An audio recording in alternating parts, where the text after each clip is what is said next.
Hello friends! Welcome to Bright Tag Design. In today's video, we're going to learn how you can create a beautiful vector illustration design in CorelDRAW. So without wasting any more time, let's get started with the video. First of all, select the text tool and type anything you like. After that, we'll change the font from the options here. I'm selecting this particular font for my design. Now make the text a bit larger and adjust its position properly on the page.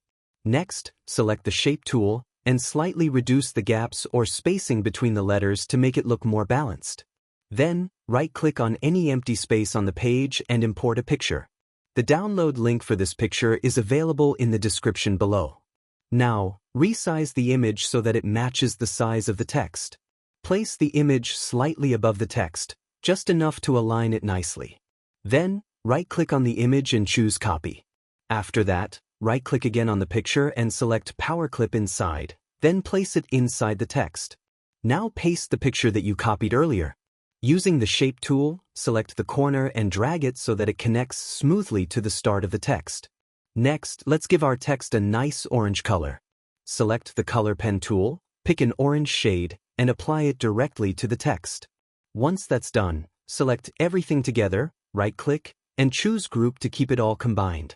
Now, select the Shadow tool and add a subtle shadow to your design. Set the opacity to 75 and the feathering to 5, then press Enter to apply the effect. After that, double-click on the Rectangle tool, and a rectangle will automatically appear around your design.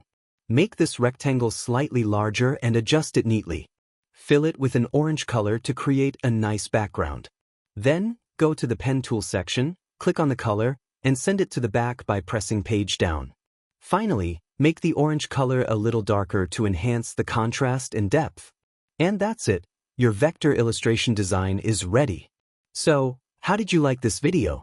If you enjoyed it, don't forget to like the video and subscribe to the channel for more design tutorials.